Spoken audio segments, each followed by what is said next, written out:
Tonight at 10, the Duke and Duchess of Sussex have decided to leave royal life for good. Buckingham Palace confirms that Prince Harry and Meghan will not return as working members of the royal family. The couple are being stripped of patronages and honorary titles. One friend says that will be a blow for Prince Harry. I know that personally he will be gutted in many regards that certain things which he cares so much about, he will not be able to have such a direct involvement with anymore. You know, like his titles within the military, for example. Buckingham Palace says everyone is saddened by their decision, but the couple remain much-loved members of the family. Also tonight, coronavirus cases fall right across the UK, but around 500,000 people are still infected. The UK's highest court rules that a group of Uber drivers must be treated as workers rather than self-employed, in a case that could have implications for many others. And remarkable new pictures from Mars, the moment NASA's robot Perseverance touched down on the red planet last night. And coming up in sport on BBC News, Wolves on the hunt for back-to-back Premier League wins as they take on Leeds in a mid-table match at Molineux.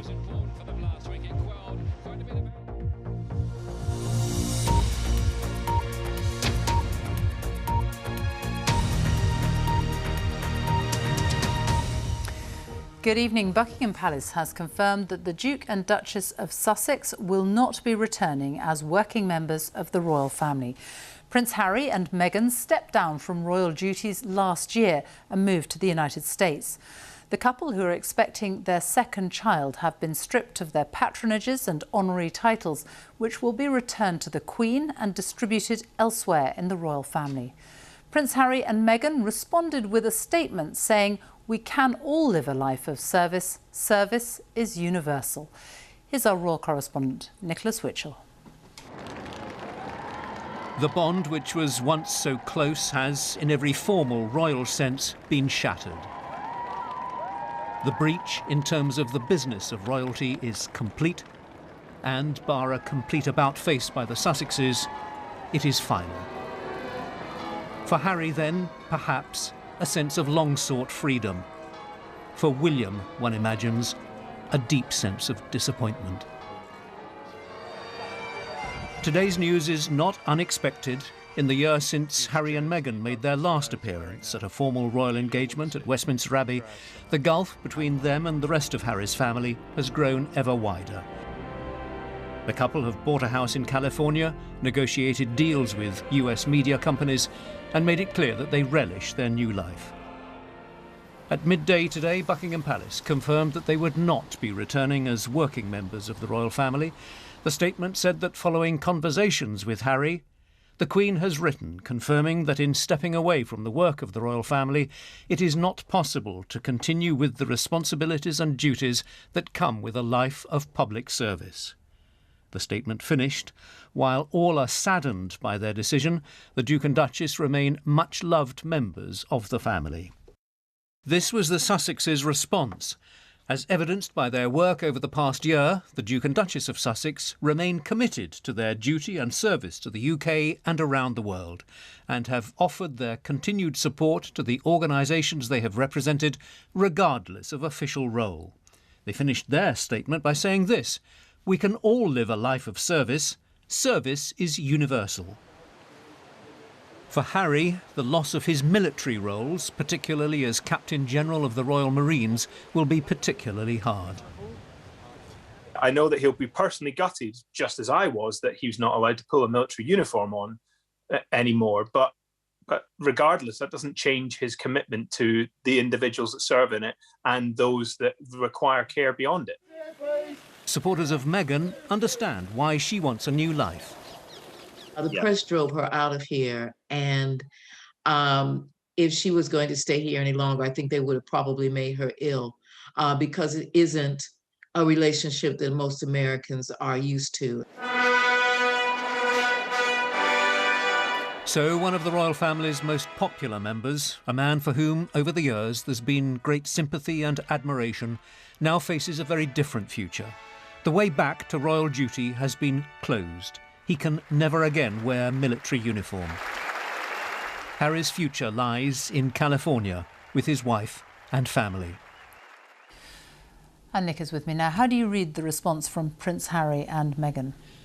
I think, Sophie, that both statements are revealing of the underlying tensions and the completely mismatched ambitions. The Queen's position is very straightforward. You cannot do and just pick the bits of royal life that you particularly enjoy. You either do all of it or none of it. I think the palace statement reveals the feeling of exasperation that there is there, the telling reference from the palace or from the Queen to duties that come with a life of public service. Well, who is that reminding us of? A life of public service. The Queen, of course, her husband, and all the other members of the royal family who are not walking away. And then this stinging riposte from the Sussexes. We can all live a life of service.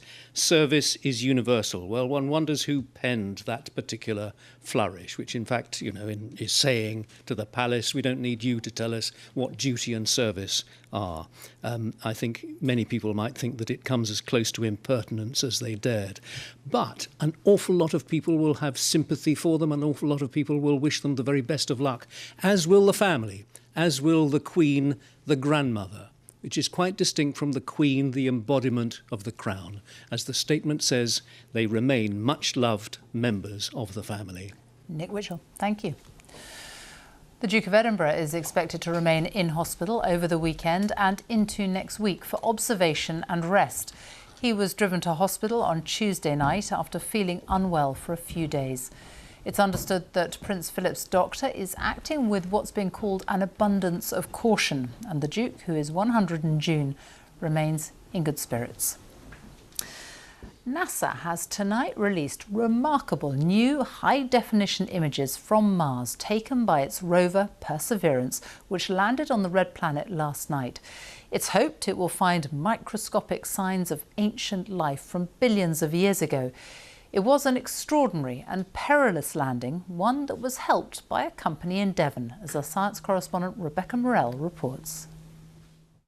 NASA's Perseverance rover being lowered to the surface of Mars, an image taken from above 2 meters away from touchdown. That image and the details therein really pull us humans here on Earth into the result of all of that hard work. You are brought into the surface of Mars. You're sitting there. On the upper left of the image and the lower right of the image, you can see these little dust plumes in that on the surface of Mars, kicked up by our engines. And here's one of the landing site. The shadow of Perseverance is clearly visible. And this close-up of its wheel is intriguing the team. We'll be looking forward in the coming weeks and months as our instruments get checked out to look closer at these rocks. By the edge of the wheel is a rock, and one of the first things we noticed was that it has a lot of holes or vugs in it. And so the science team is now thinking about what this might mean. It's the start of the rover's 2-year mission, and its main objective is to search for signs of life. Perseverance is in an area called the Jezero Crater. It was once a huge lake. You can see the river flowing into it and out of it. And this purple area is a beautifully preserved river delta where microorganisms could once have lived. This is one of these existential questions. Are we alone in the universe? And what I can say is that all the raw materials, the building blocks are there for there to be life. So it would be, if there's going to be life, it should be in this type of environment. The rover survived a perilous descent, travelling at the speed of a bullet before a supersonic parachute helped it to the ground. And this is where it was made. It's a fabric factory in Tiverton, Devon. It was a nerve-wracking moment for them. I could hardly watch. And then it sort of really hit home. There was lots of things that could go wrong, but it all went right. And all of us, the whole team and everybody working at Heathcote was elated that we had another successful mission. Over the next few days, the rover's instruments will be switched on and many more images will start to come back, including a video of its descent. Then Perseverance will be ready to start investigating its new home. Rebecca Morell, BBC News.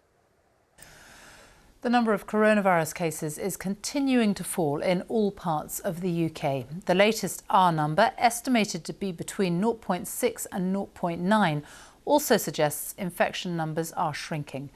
But experts warn that with more than 500,000 people currently infected, there is still plenty of virus circulating for people to catch. They say any lifting of restrictions should be done slowly and cautiously. Here's our health correspondent, Catherine Burns. The pressure is easing on the NHS, but from a very bad situation. In January, hospitals in England treated 100,000 COVID patients, a third of all the people they'd seen with coronavirus since the pandemic started. It's better now, but far from normal. There are still many hospitals around the country with intensive care units that have more COVID patients than they had at the peak of the first wave back in April. And there are still intensive care units who are at double their normal baseline capacity. On Monday, we'll hear about the government's roadmap out of lockdown in England, with the promise that they'll be led by data, not dates. And that data is definitely going in the right direction. Essentially, cases halved over 3 weeks. The Office for National Statistics figures suggest that in the third week in January, 1 in 55 people across the UK would have tested positive for coronavirus. By the end of that month, it was rarer. Cases had fallen to under 1 in 65 people. And at the start of February, fewer still, 1 in 80 people. And in the most recent figures, for last week, it was 1 in 115. The numbers are going down across the UK. 1 in 115 in England. It's 1 in 125 in Wales. For Northern Ireland, it's 1 in 105. And Scotland has the lowest rates at 1 in 180. We've been in this position before, poised on the verge of restrictions easing. On May the 10th last year, the Prime Minister announced how we would come out of the first lockdown. Provide the first sketch of a roadmap for reopening society. But things are different now. Like then, case numbers are falling, but from a much higher level. Back in May, hospitals were treating almost 12,000 COVID patients. Now it's more like 19,000. On the other hand, though, we didn't have a vaccine then. Almost 17 million people have had their first dose, and about 600,000 of them have now had their second booster jab too. We're waiting for numbers showing what impact this is having on the virus, but the early signs are positive. It's only been 2-3 months since we started vaccinating, and it takes quite a long time to collect the data needed to really get a good handle on how effective the vaccination is proving to be. Whatever the roadmap out of lockdown looks like, it won't be a straight path. We can expect small steps with pauses in between. But the hope is, in a few months' time, life will look a lot more normal. Catherine Burns, BBC News. The latest government figures show there were 12,027 new infections recorded in the latest 24-hour period, a fall of 20% since last Friday. It means an average of 11,639 new cases were recorded per day in the last week. More than 19,000 people are in hospital with coronavirus across the UK. In the last 24 hours, 533 deaths have been recorded. That's people who died within 28 days of a positive COVID test. That number is down by almost a third since this time last week. On average, 519 deaths were announced every day in the past week. The total number of people who've died is 119,920. More than 450,000 people have had their first dose of one of the 3 approved vaccines in the latest 24-hour period. So almost 17 million people have now had their first jab.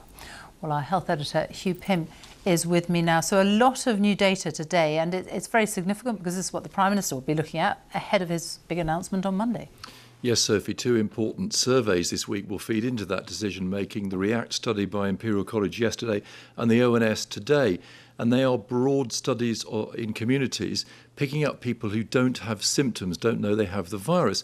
And they've showed definite downward trends. In the case of the ONS, across the UK, a fall of 26% in just 1 week. The R number range, anything below 1, shows the virus is receding between 0.6 and 0.9. And that 0.6 bottom end of the range is the lowest since this data was first published back in May last year, though it is a range. So we'll hear more about the roadmap for England on Monday. And the key phrase is this data, not dates, with some sort of easing set for March the 8th, but then an assessment waiting for more data to come in. The Prime Minister said he wants to see infections really low. More time will be needed to assess that. And of course, an assessment will be needed ongoing about the pressure on the NHS and hospitals. Thank you. The High Court has ruled that the government acted unlawfully when it did not reveal details of some of the COVID contracts it had signed while procuring personal protective equipment within the required timeframe.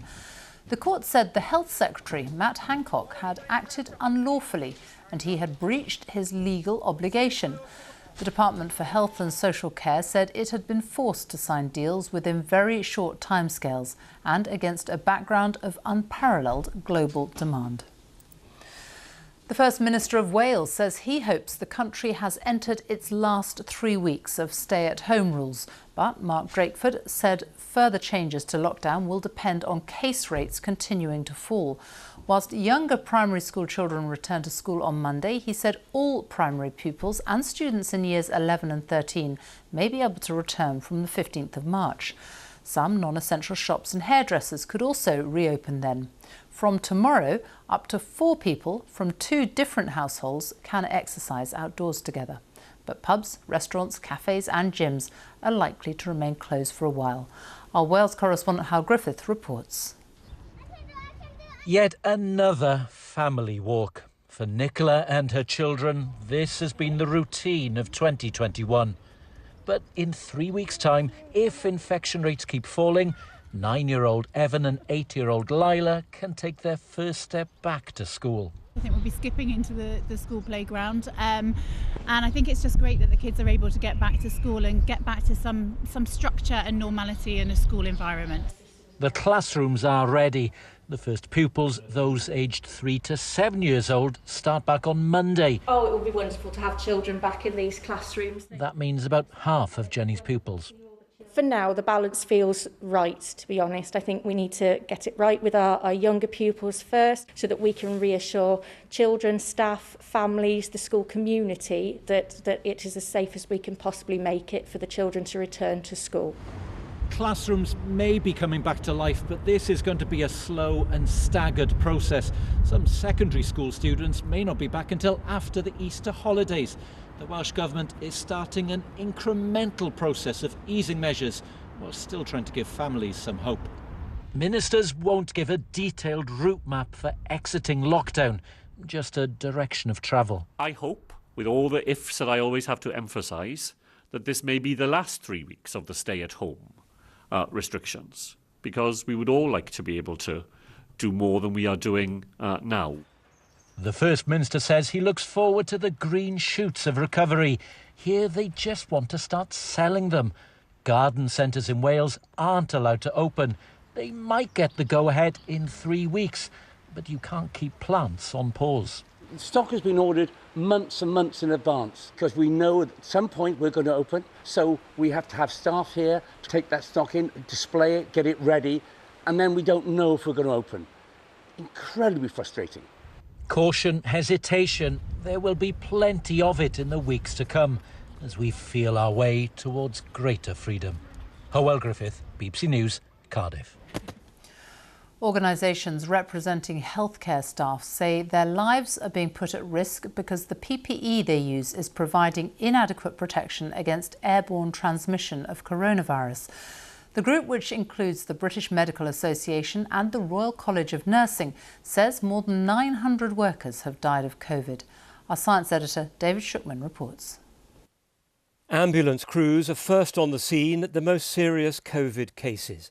And Phil Rennie from Oldham, Rod Moore from Falkirk and Alan Haig from Carmarthenshire are among more than 20 to die of the virus, leaving colleagues scared that they aren't better protected. People call us through the college and describe themselves as cannon fodder, as canaries in a coal mine, as not worth anything. They feel devalued, demoralised. The standard protection for ambulance crews includes a thin surgical mask, but many feel that's not enough when they've got COVID patients with them. Ambulances are thought to be a particular risk because you're indoors with little fresh air, close to people who are infected and for long periods of time. And when you combine all those factors, it's much more likely that you'll become infected. And the ambulances are often queuing for hours to deliver their patients, with paramedics inside the vehicles all that time. And some of them have caught the virus, like Georgette Eaton. I just felt that I didn't have enough protection to protect me, especially because some of the things that I might need to do to treat them meant that I'd have to get quite close to them. So not only am I in a small metal box with a patient, I'm actually having to get quite close in order to treat them because they're really unwell and they need care. The worry is that the virus is spreading through the air in tiny infectious particles called aerosols. But the big focus has been on hands and surfaces and keeping them clean. People were washing their shopping, they were washing their pets, they were doing all sorts of things. But what they weren't doing was thinking that the virus might be floating in the air. And so we were so stuck on a mental model of droplets and things that we touch that we completely forgot the air that we breathe. The government says there's no need to change the guidelines on PPE, but it is monitoring the emerging research into airborne transmission. And it says that safety is always the priority. David Shukman, BBC News. Boris Johnson's main advisor on keeping the UK together has left his position despite only being appointed earlier this month. Oliver Lewis, in the middle here, also worked with Dominic Cummings during the Brexit Vote Leave campaign and later worked as an advisor to the government on Brexit policy before being placed in charge of Downing Street's so-called Union Unit. The United Arab Emirates has said that Princess Latifa, the daughter of the ruler of Dubai, is at home being cared for by her family. The UAE released a statement after secret videos were obtained by the BBC's Panorama programme, in which she accused her father of holding her hostage in the city. Princess Latifa was captured in 2018 after trying to flee. Our special correspondent Nawala Magafi is with me now, and there's growing pressure on the UAE to show proof that she is alive. Exactly, and it comes after these videos that the BBC released earlier this week, where we hear from Princess Latifa for the first time in 2 years. In those videos, she tells us that she's being held captive in a villa in central Dubai, in solitary confinement with barred up windows, and that she fears for her life. Now, that phone that she sent those messages on has been silent for a couple of months now, so there's growing concern about her well-being. The United Arab Emirates have always maintained and insisted that she's being looked after by her family, but now there's pressure on them to prove that. This morning, the Office of the UN's High Commissioner for Human Rights said they released a statement saying that they've requested from the UAE to prove that she is alive. A few hours after that, the UAE released a statement saying that she's at home with her family and with medical professionals, that our reporting from the last couple of days is not reflective of the actual position. And they also say she'll return to public life at an appropriate time. But as of yet, Sophie, there's no actual proof that's been provided to show that she's alive. Nawala Magafi, thank you. The Supreme Court has ruled that a group of Uber drivers must be treated as workers rather than self-employed, a decision which means they could be entitled to a minimum wage and holiday pay. The decision marks the end of a 5-year legal battle. The case could have implications for many others. With more, here's our transport correspondent, Caroline Davis. Supreme Court unanimously dismisses Uber's appeal. Relief after years of fighting. Today, outside the Supreme Court, Yassine and James heard the decision they'd been waiting for, that when driving for Uber, they were workers, not self-employed. I'm delighted, to be honest. It's victory. And I think it sends a strong signal to companies like Uber, these big, massive companies, that, you know, the workers can fight them. They spent millions of pounds to try and defeat workers. I mean, it's reprehensible that they've done this, but I'm just so delighted, thrilled and relieved. Worker status is not the same as an employee, but it means that they had the right to a minimum wage and holiday pay. the ride-hailing app which connects drivers with passengers, Uber has always claimed it's an intermediary, but that was rejected by the Supreme Court. Uber say this judgment only applies to the drivers that first brought the case in 2016, not to every Uber driver in the country, because Uber say they've made changes since then. Some drivers and lawyers would disagree.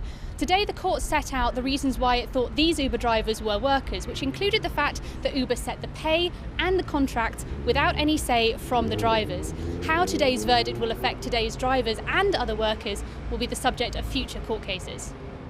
Other companies in the gig economy may already be working out what this might mean for them. They're going to have to look at their business model. If they think that they can continue with this self-employed model, it's quite clear that the judiciary isn't afraid to intervene into this to find that their self-employed individuals are actually workers. The court says that a driver is working from when they log into the app, not just when they have a passenger. Some drivers are worried that if Uber have to pay a minimum wage for those hours, they could cut down on drivers or change the way Uber operates.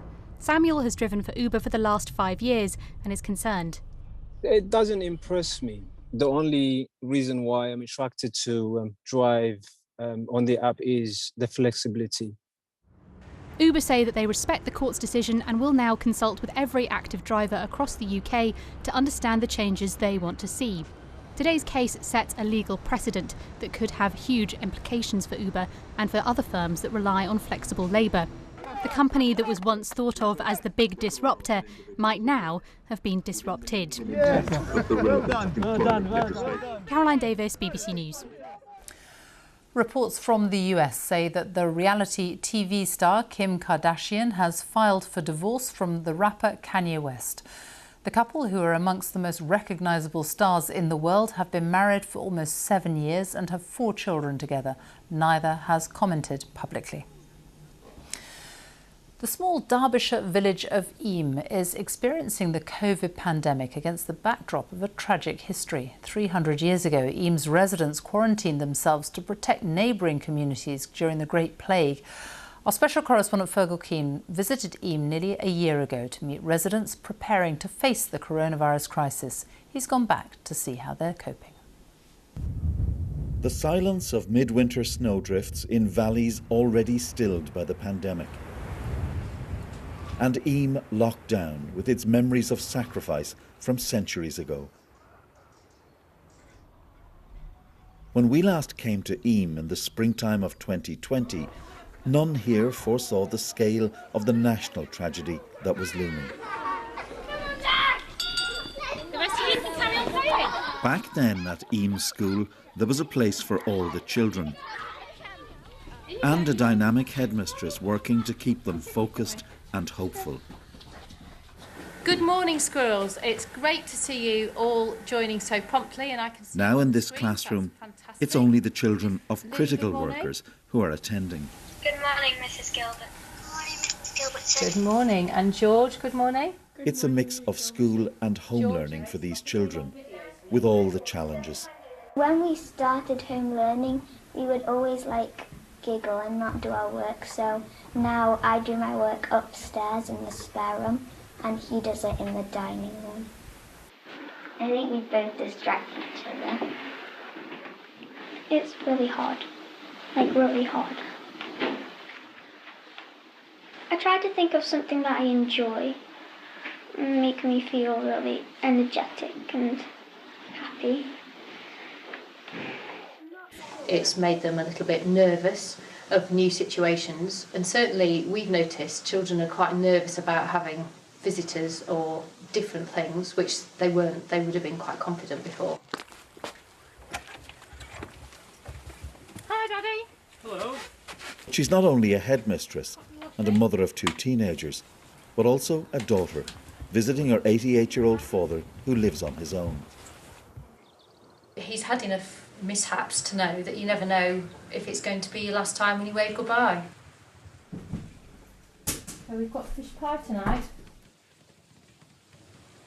He's desperate for the end of lockdown so we can have a proper hug with the grandchildren and myself. But it's hard. I'll come back in a second, Daddy. Okay? Okay.